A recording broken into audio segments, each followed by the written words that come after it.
What's up? I'm trying out some new videos. This is the new Unrested ASMR, because if there was ever a good channel about sleep and ASMR, it would be the name Unrested. No, I'm not changing the channel. Or am I? That's right. My new channel is nothing but Let's Plays now. And the only game that I'm going to do Let's Plays on are not Minecraft like a lot of other channels. I'm only going to do the Nintendo DS game Mean Girls. Okay? So this is just going to be a Mean Girls Let's Play channel from now on.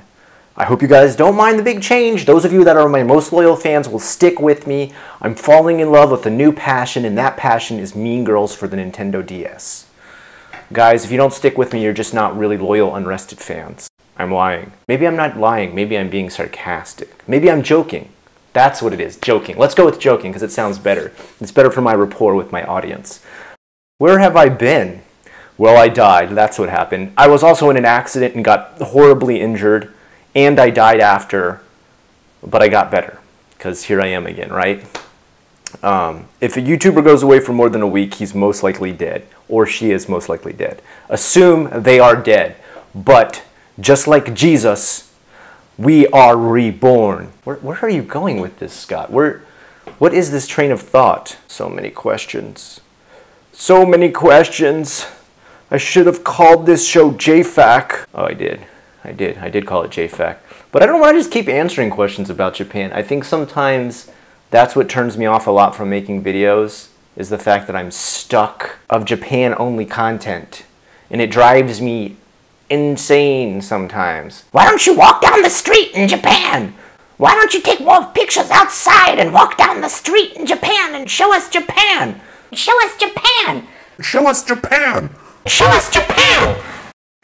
Because that's my everyday life, and after a while it gets monotonous and boring. Is that okay? Can I say that? Can I say that? I thought you loved Japan. I do love Japan, but I don't need to record it every goddamn second. I'm having a bit of a moment. What am I even making a video about at this point? Okay, the biggest question that I've gotten recently is commentary stuff. Like, people wanted me to do commentaries on things.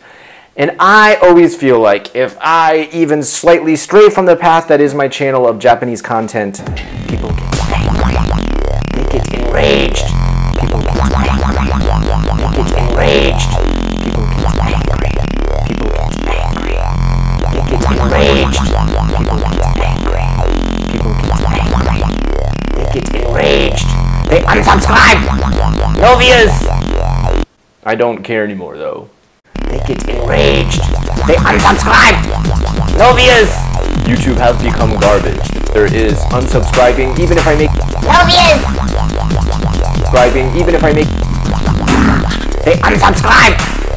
YouTube unsubscribes me, so what's the point of worrying about that stuff anymore? A video that people like and are subscribed to and subscribe because of that video, I don't care anymore though. YouTube has become garbage. I don't care anymore though. YouTube has become garbage. Views don't work anymore either, because either number one, I've had views deleted from videos that I've made where I've seen like 1,000 suddenly disappear. They unsubscribe! Or views just don't come in as much as they used to, because that's how YouTube's algorithms work. There is unsubscribing even if I make no views! You are the low man on the totem pole. Yet I am the totem that ties every one of you to this existence on Earth. That's important. At least it sounds important. That's important. At least it sounds important. There is unsubscribing even if I make no views! You are the low man on the totem pole. Fucking listen to me. God. Where am I going with this train of thought? ADD is a hell of a thing. Commentary. What did they want commentary on, Scott? That's what... Good lord. Most ADD commentary I've ever seen. The Daddy 5-0? Is it 5-0 Daddy? 5-0 Daddy? Daddy 5-0? Daddy 5-0? Daddy 05? Daddy 05. Is that what it's called? It's something like that. I watched it because I like Philip DeFranco. I do like him. I think he does a bang-up job. I watched it because of Keemstar. I watched it because of Scars. I watched it because I am a YouTuber and I keep up with YouTube. I do enjoy YouTube, even though I haven't made that many videos recently because YouTube is garbage. I don't think the content creators are garbage. I think the company and the people that run YouTube do a garbage job. You know, you're welcome to disagree with that. If you are a content creator like me, I think you probably agree with me. YouTube is horrible at what they do. They're not very good at managing this company, their content creators, or even having any sort of communication for that matter. I'm not even talking about the money thing. I don't care. I've never really cared about the money I make on YouTube. It's never been important to me. Never been an issue. I don't make any money now. I gotta go back and get a real job. Oh wait, I own my own company. Fuck YouTube. This Daddy50 guy, he's this dude who does prank videos. First of all, I fucking hate prank videos because 99.9.99999 3 hours later. Forever, 9 to infinity, 9 continuing on forever, of those prank videos are fake as F. I don't want to say fuck because that'll make my video unmonetized. I'll be advertiser unfriendly. So don't say fuck and keep your videos clean, guys, okay? Take it from me. I've been doing this for 10 years. I am a professional, okay? A professional! Respect me that way. This guy makes these prank videos where they prank their own kids. Like, even just that sentence stops me right there and makes me think, WTF, you prank your own kids. Mutual consent from adults who know they're going to be put in a constant environment. Like, people yelled at Sam Pepper that he pranked his friends and stuff with the, you know, my best friend pretending to kill my best friend video. Those people know they're in that environment. I did not feel outraged at all by that video, whether it be real or fake, because the guys who work with, you know, Sam Pepper, they know that that's going to be constantly their life. If you're in that environment all the time, you're kind of somewhat normalized to what happens. I'm not saying that's a good thing. I'm not saying, you know, everybody should put people in traumatizing situations all the time. But I am saying there are people who put themselves in those situations and are expecting it. Okay? Children are not one of those people. Okay? And children shouldn't be pranked. You can do silly pranks to kids, like kid-level pranks. You know, for example, Jimmy Kimmel does a great job of saying, I ate all your Halloween candy, and then after you tell them it's a prank, that's funny. You've merely jeopardized the state of their candy. Okay? After they find out you're joking and they still have the candy, they're probably actually kind of relieved and they think it's funny. Now, something you don't do is pretend something's broken or spilled or destroyed in your house that your kids know they can get in a lot of trouble for. With this family, it seems like they may even get in physical trouble, as in hit for punishment, and threaten them with that as a prank. That's where you ethically cross the line. And as much as you want to say, yo, it's just a prank, bro, and they literally say that to their own kids in the video, which just shows me their level of maturity, shows me you have no concept of how a kid's mind develops, okay? You can tell another person it's just a prank, bro, if they are close to your same age or at the very least your peer. They may be mad at first, but once they realize they're kind of being silly because it was actually just a joke, they calm down, all right? Because once they know there's not the actual threat or the actual problem that they thought was happening, they calm down, all right? You can't switch kids' emotions like that, okay?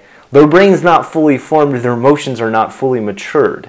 You can't keep doing that. It reminds me of my friend, let's call him Jake. Okay, he's a good guy now, but he had a little bit of a crazy childhood.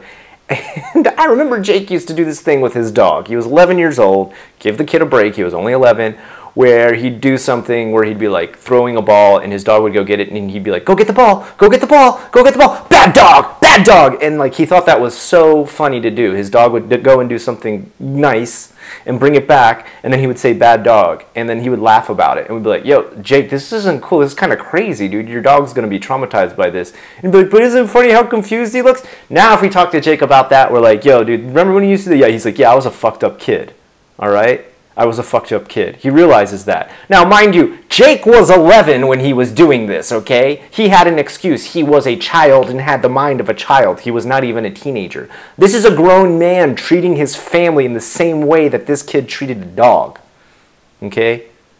He's telling them, oh, it's just a prank, bro. You should just be happy we made a funny video, but also yelling at them at the same time, okay? This makes so many confused feelings in the developmental mind, body, and emotional growth through a child's life that it's just unimaginable how these kids must suffer from this kind of parenting. The guy says, we never beat our kids, we never hit our kids, yet there is a video out there where he's pushed a kid into a table. Now, mind you, some of you might say, yeah, he pushed the kid, and the kid tripped, maybe fell and hit his head on the table or whatever.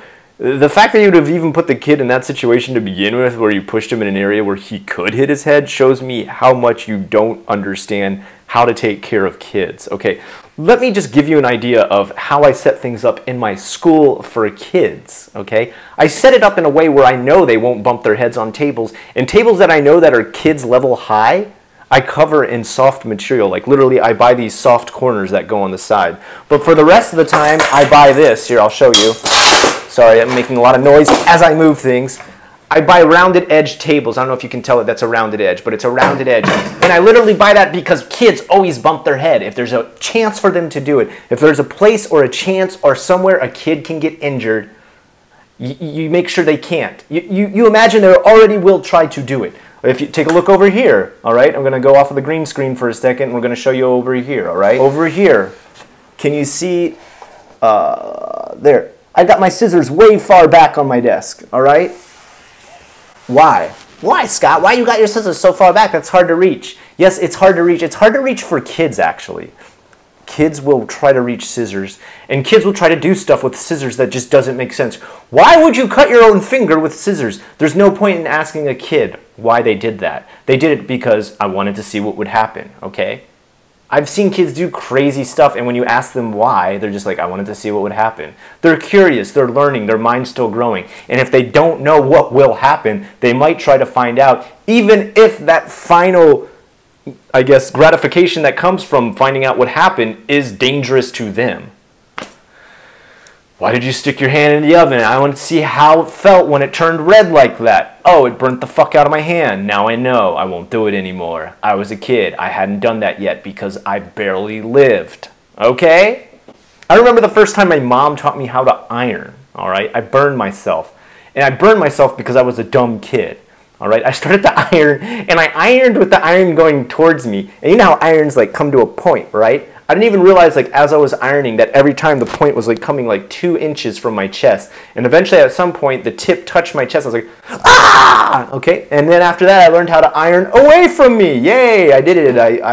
You know, but my mom didn't put me in a situation where she was like, yo, I hope you injure yourself with this. She was there right next to me trying to help me, teach me how to iron for the first time. She wasn't just like, yo, here's a hot iron, figure it out, boy. Ah! That's pretty much what these parents are doing. They're putting them into situations where they expect their kids to figure out, yo, it's just a prank, bro. Why can't you just chill? And that's not cool. You shouldn't put kids through stuff like this. Kids' minds are not ready for these situations that these adults have put them in. Now, there's even a bigger story beyond with this Daddy 5-0 situation where apparently, like, he has taken the kids from their actual guardian, which... or their actual mom. I'm not sure, it's a bit wishy-washy when I hear the facts on it. It doesn't sound 100% legit, but it doesn't sound 100% fake either, so it might be real.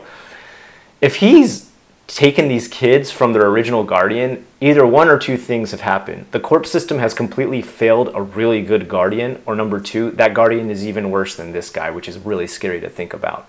The mom who's there too, she's just garbage people too. I mean, the way she treats those kids and yells at them, you know, and they talk about like, we're just yelling at them because we want to act along and pretend like this prank is real for a short time. When you yell at kids like that, later in their life, they don't separate and be like, oh yeah, mom was really angry and like really freaked me out and scared me that time. But later she said it was just a prank. So I'm not traumatized by that. I'm telling myself that now that I'm not traumatized. It doesn't work like that. All right. The sudden fear that a kid feels for being yelled at and being punished usually should be connected to an actual punishment. It's so they connect it to that punishment and don't do that thing again, either because it might hurt them or it might hurt their life or it might make their life end up in a poor situation, for example, bad grades, okay? These parents are doing things that do not help improve the child's life by yelling at them. They yell at them and then say, it's just a prank, bro, we were joking, you're not really in trouble. That doesn't improve your kid's life. That just makes them not trust anybody for what they're doing. Oh, I don't know, should I really listen to this person if they're yelling at me? It may just be a prank, bro. That doesn't prepare your kid for real life. Real life is not a constant series of pranks where your punishment ends up that someone was just JKing, dude. Chill. So I don't see any benefit to any of this. The only benefit I see is that the parents are making probably a ton of money off of the million views that they get from these videos. They're probably making a ton of money off the controversy that us stupid YouTubers are making of it right now. And that's why I'm not going to like put any of their stuff in my video. I'm not going to make a link to their channel. It's bad enough already that I'm talking about it. The main reason I'm doing a commentary on it is because I got asked this a lot. And if you're wondering, you're probably like, Scott, why did people ask you? If you don't know, I have 2 kids. I have 2 boys. I'm a father of a 4-year-old and a 6-year-old. So I think I know what I'm talking about when it comes to kids. Duh. And I own an international kindergarten too. So maybe I know a little bit about the childhood's developments. I'm gonna wipe the spit off my face so I don't actually look like a child. I just talk about children. ADD is a hell of a thing. This is me. This is kind of like just me, totally uncensored talking to you. I feel like from here on out, I'm just going to do videos scattershot like this. Commentary on anything I want. I don't care. If it is Japan related, and it probably will be, there will be stuff I'll talk about Japan, for example. I need to talk about this whole North Korea thing. What's that baby with a grenade doing? Big old chubby Kim Jong-un with that grenade in his hand. You big old baby. You put that thing down. Bad baby. Other than that, I'm going to sign off for now. This video has gone on long enough. I hope this satiates your questions that you had as far as my opinion on the commentary of this Daddy 5.0 or Daddy 05 or whatever the hell the situation is. And until next time, I'm Unrested with the questions you requested. From here on out, let's just do it chill. People get enraged. People get enraged. People get angry. People get angry. They get enraged. People get angry. People get angry.